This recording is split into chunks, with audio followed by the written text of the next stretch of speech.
Well, hello there everybody, and welcome back to another episode of Ecologist Plays, a channel where we are learning more about nature by playing games. It is great to be back with you, and we are back here in Terra Nil. So we're starting a new little playthrough here as a weekly series. And this is a game where you are rehabilitating a degraded earth, and that is right up my alley as I did my master's in vegetation rehabilitation, particularly in arid regions, but in this case we are restoring the entire world. So let's jump right into it.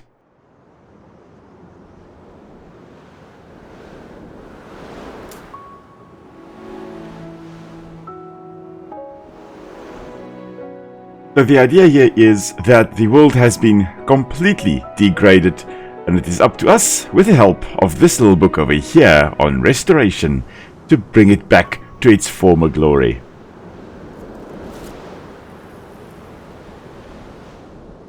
So it's basically a guide to restoring the ecological systems.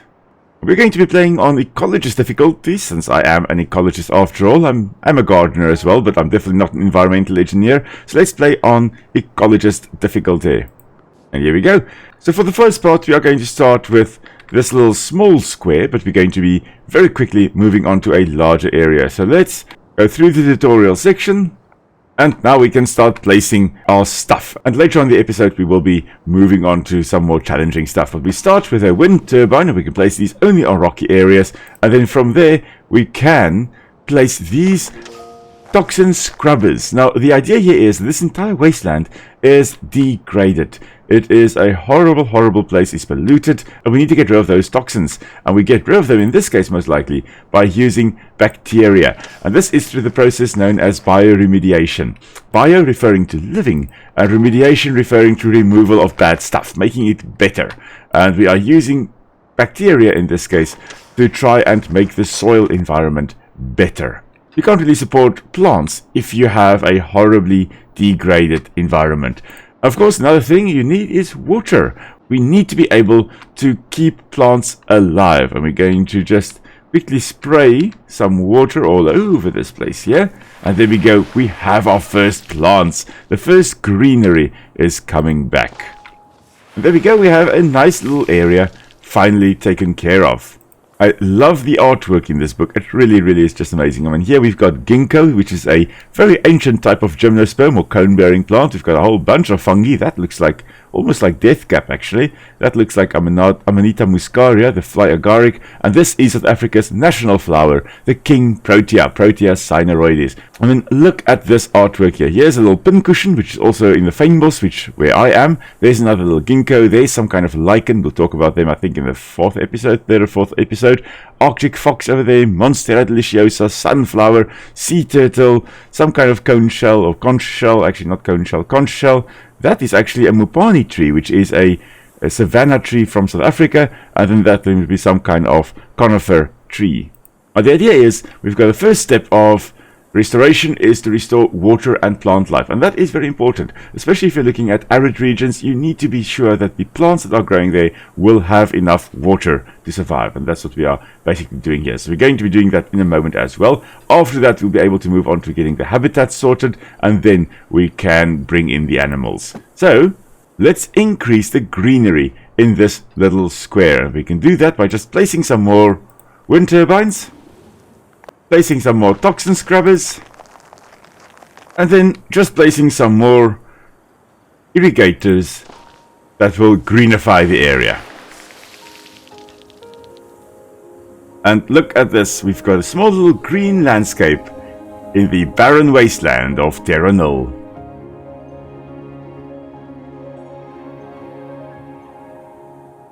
Oh, the music is so nice. So now the idea is that we want to get 100% of the greenery requirement, the goal. Now, we do not have to cover this entire wasteland with greenery in order to get to 100%. We've got a certain number of tiles we need to sort out, and once we have reached that goal, we can move on to the next stage, and we can reach that goal by just making sure we irrigate areas nicely. And let's just actually put it there. So now that we have a whole bunch of little squares green, we can get the water pump, and we can place that as well. And the idea with the water pump is that we are going to be making little water courses in this environment. So here we go, we're extracting water from deeper down and we are bringing it into this environment. And look at how it spreads. We are creating little green corridors within the landscape. So corridors like these, very, very important because it allows plants and animals to actually, especially animals, to move up and down the system along these water courses. And water is, of course, life. It's incredibly important, and that is why we are placing a whole bunch of little water pumps here. There we go, nice little green corridors. And in nature, these rivers really are very, very important corridors. You'll very often find that animals will move along water courses because there's water, and of course there's usually quite a lot of greenery as well, and lots of shelter for them to be in. And we're going to make sure that all the areas where we can have water pumps, we do have water pumps. We don't need it, but I want it.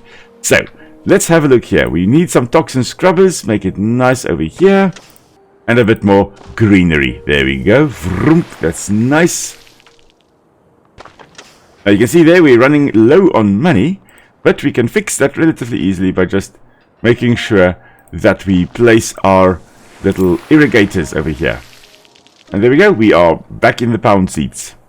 Now the rivers along here run along certain courses, and we can, because we are here to alter the environment and eventually restore it completely, we can also do things like this, which is to use the excavator to make a new little channel, a new little stream, so that we can have water all over the place. The problem, however, is it does pollute the soil, so that is kind of bad, but it is also, unfortunately, a necessary evil. By doing this, we are making sure that there's water in many, many areas. And we have reached our goal of 100%. We have 100% of our goal to wet the area. Now we can bring back the ecosystems, and we need to bring back 3 of those: fynbos, forest, and wetlands. Now, just looking at this landscape, we've got some green areas, and we've got some areas which are still polluted. However, nature will try to restore those as well. Maybe not immediately, but eventually, at least it will. Let's just quickly make a little bit more greenery all over the place. Alright, so now we're stuck with this little area which cannot be rehabilitated yet or irrigated. So what we're going to do is just use a calcifier to crystallize nearby greenery, so we can get more rock, so that we can put up a wind turbine in this area over here. Now I suspect the idea with that is it takes a whole bunch of calcium carbonate out of the water, especially if the area over here is on shale. There would be quite a lot of calcium and sodium and stuff like that in the water itself. It may be quite brackish. And from this here, we are going to take a whole bunch of that calcium, and as the water evaporates, that calcium will remain behind. Kind of like a rocky environment. We're going to do that, and in the process then, hopefully, we are going to be able to get a nice little clean area. And then, because we're running tight on money here, we are going to irrigate this area, and hopefully, there we go, we are a little bit more in the green, literally. Okay, so now that we have this, we've got a lot of areas that are already green, and we can now move on to the second phase. And for me, the most important thing to do is to create wetlands, and we do that with a hydroponium. Hydro referring to water, of course. So here we go, we are restoring this environment, making it a nice, amazing little wetland. And just look at that, we've got bulrushes or typha all the way along here, look like little corn dogs on sticks. And we've got water lilies all over the place. There are some water lilies also flowering. Look at all the bees that are buzzing around here. That's just amazing. They're visiting the little wildflowers in the meadows, in the grasslands. The area is already looking much healthier. Life is returning. And we can carry on doing this, make a whole bunch of little wetlands. We're going to make one massive wetland system over here, and I'm not worrying too much about the fact that we are not restoring this area before placing the wetland. We'll get to this area in a moment.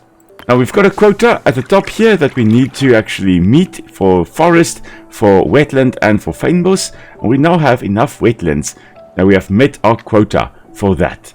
I am, however, going to add one more wetland system right over here. You do not necessarily, in real life, you don't want just one area with a particular wetland. In this case, we've got this big wetland over here, but we've got more of a mosaic going as well. We've got this big area over here, and we've got a small wetland over here, and another small wetland over here.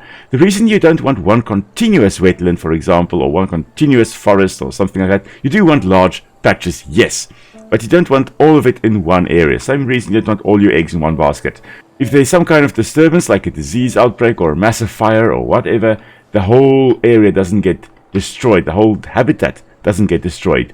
We have got a little area over here. If it gets annihilated by introduction of exotic fish, for example, there's still a chance that this area, although it is connected in this case, but there's still a chance that this area over here can carry on surviving and will not have that disturbance or that bad thing getting to it. So with a mosaic, especially with fire, that really is important.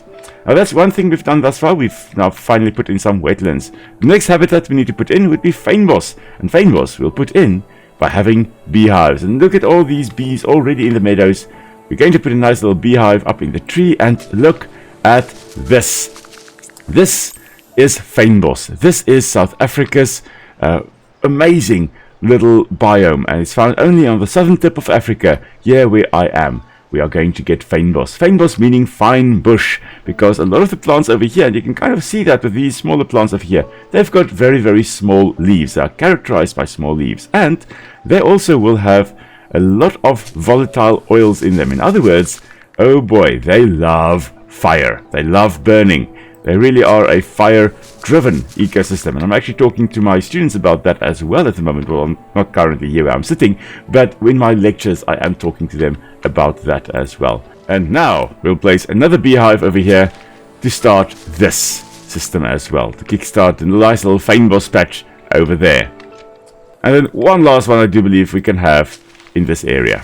I think all our trees now have got beehives in it, and that is where we are going to leave today's episode, everyone. So I'll be back again next time, and we'll be talking a little bit more about fynbos and how to go from here, because next time we'll be talking about succession and how this will change into a forest ecosystem. And that can, I can talk about that for quite a long time. So join me and Nick tomorrow when we are back in Grounded, where we are playing a bit on WoW mode. So join us for that and see what nonsense we get up to. And until next time, everybody, thank you very much for tuning in. Hope you have a great day. Hope you have a great weekend. I will see you all soon. Cheers, everyone. Bye.